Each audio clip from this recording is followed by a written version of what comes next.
William Julier, merci d'être en plateau. Vous êtes avocat franco-britannique spécialisé en droit pénal international et européen, spécialisé aussi sur les questions liées aux droits de l'homme. D'abord, pour bien comprendre les enjeux, sur quoi est-ce qu'on se base pour déclarer qu'un pays est sûr ou pas? En principe, on se base sur son respect des droits fondamentaux, des droits de l'homme.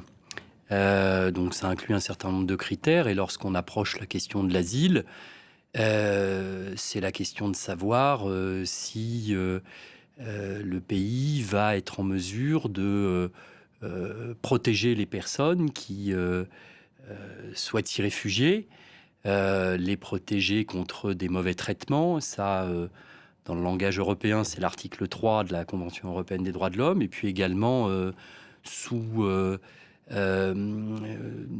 l'angle de l'article 6, qui est le droit à un procès équitable. Donc il y a déjà ces deux notions-là, qui sont celles du respect des procédures judiciaires et d'une qualité de traitement des demandes des personnes. Et puis ensuite, cette catégorie de l'article 3 qui appréhende le respect de la personne, à la fois de son intégrité physique et de son intégrité morale. Et concernant le Rwanda, la Cour suprême britannique avait en son temps relevé des défauts graves et systémiques, je cite, dans le traitement des demandes d'asile.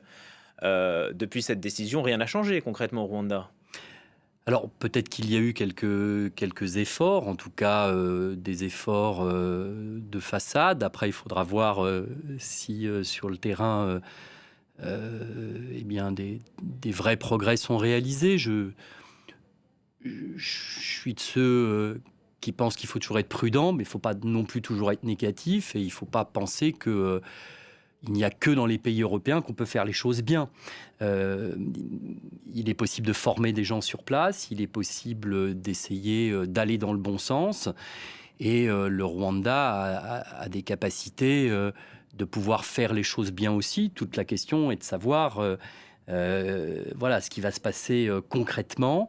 Tant les ONG que l'ONU ont épinglent le Rwanda et le régime rwandais pour ne pas respecter un certain nombre de droits fondamentaux. Donc il y a des inquiétudes.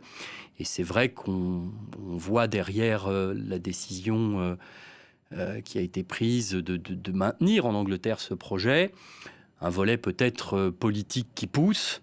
Et puis il y a ensuite le droit qui se met en marche. Et heureusement, on sait que ce projet-là avait été mis en place et puis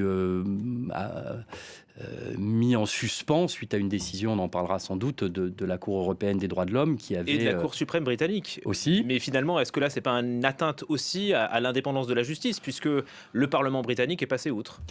Alors, le Parlement britannique est passé outre. Ensuite, on verra si le Parlement britannique passe outre ou si le gouvernement, l'exécutif, plutôt que le Parlement, passe outre éventuellement une nouvelle décision de la Cour européenne des droits de l'homme, parce que je le disais il y a une minute, mais enfin, je crois que c'était en 2022. La Cour des droits de l'homme, la Cour européenne des droits de l'homme, qui ne peut être saisie que lorsque les recours dans le pays ont été épuisés, les recours internes, ce qui était le cas à l'époque. Certains des demandeurs d'asile avaient saisi la Cour européenne des droits de l'homme au visa de l'article 39, qui est celui qui permet des mesures urgentes provisoires, en disant « nous ne voulons pas, nous, aller au Rwanda ». Il y avait plusieurs demandeurs d'asile qui avaient saisi la CEDH, et alors que les avions étaient, je crois, prêts sur le tarmac, la CEDH avait émis une injonction, une décision temporaire ordonnant au Royaume-Uni de surseoir, de suspendre à ces expulsions ou à ces transferts. Mais ça veut dire que la messe n'est pas encore dite, ça veut dire que l'affaire n'est pas encore pliée, que la justice européenne peut encore faire reculer Rishi Sunak? Alors écoutez, la dernière fois, ça a marché, c'est-à-dire que la justice européenne avait été saisie. Puis là, on sait déjà, Boris Johnson avait à l'époque commencé à indiquer qu'une loi nationale serait sans doute votée, dont j'avais pas très bien compris d'ailleurs en quoi, si l'Angleterre ne sortait pas du Conseil de l'Europe, en quoi l'Angleterre pourrait, en étant encore membre du Conseil de l'Europe, ne pas se plier aux décisions de la Cour européenne des droits de l'homme.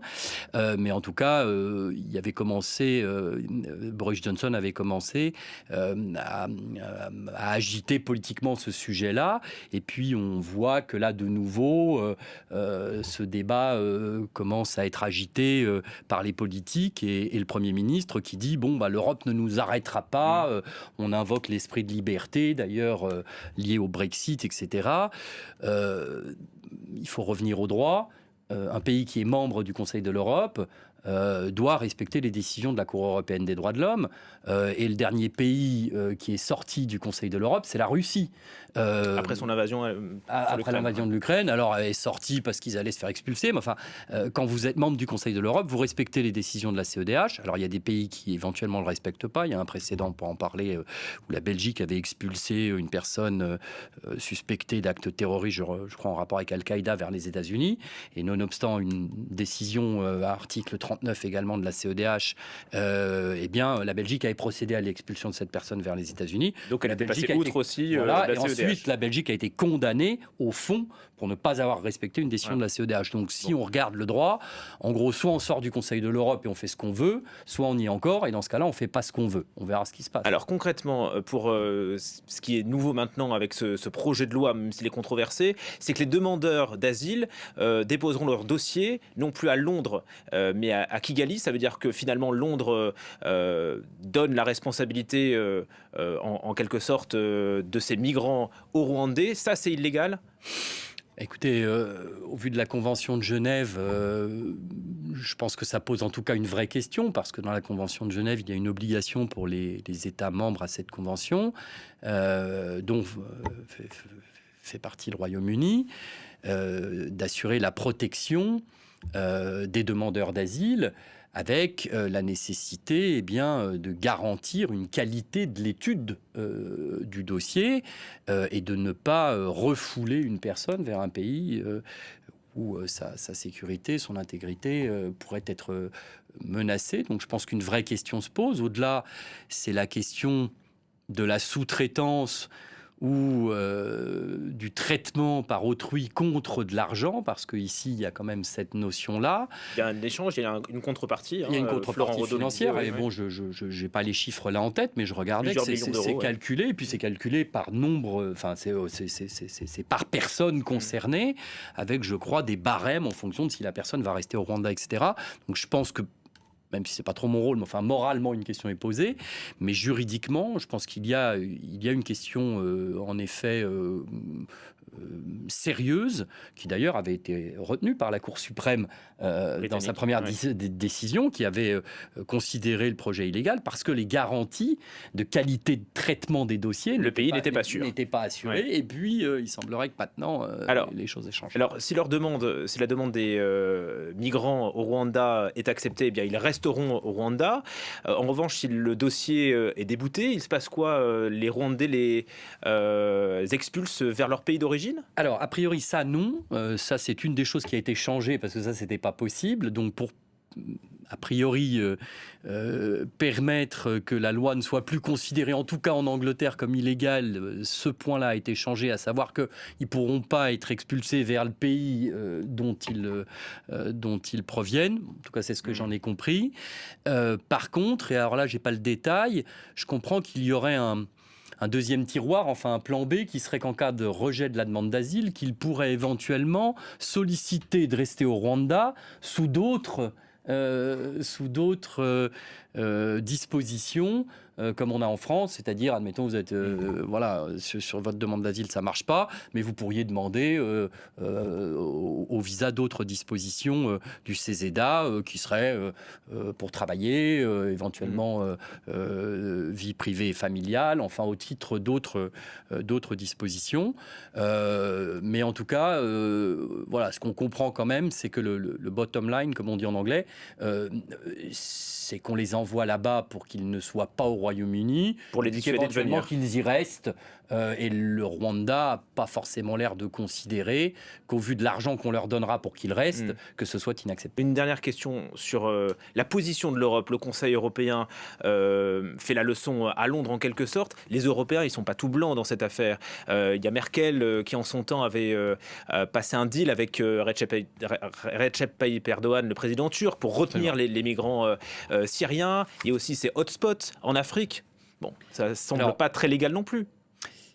Alors, ce n'est pas tout à fait la même situation parce que dans le premier cas, c'est vraiment une sous-traitance contre de l'argent de demandes qui sont effectuées au vu d'un contrat de coopération, enfin d'un accord de coopération. De l'autre côté, les hotspots européens qui posent des questions très importantes sont un déplacement du lieu où les demandes sont traitées, mais au visa de normes qui vont rester a priori les normes européennes et dans des centres qui devraient a priori être supervisés par les pays européens ou par Bruxelles.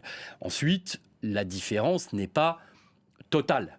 Et le fait de réfléchir, et il y a des discussions en cours à Bruxelles, sur la délocalisation des lieux où les demandes d'asile vont être traitées, ressemble tout de même un petit peu à ce dont on parle là, mais avec, pour prendre le contrepoint aussi, pour pas toujours dire que tout projet, par définition, est une mauvaise idée. Il y a aussi dans les discussions, et lorsqu'on regarde les débats, des gens avisés qui considèrent que ce traitement-là, du côté africain, peut aussi permettre que les bons dossiers mènent des gens à pouvoir venir en Europe avec un accompagnement qui leur évite de mourir en mer et à dissuader peut-être ceux qui n'auraient pas une chance de se voir accueillis de renoncer au voyage.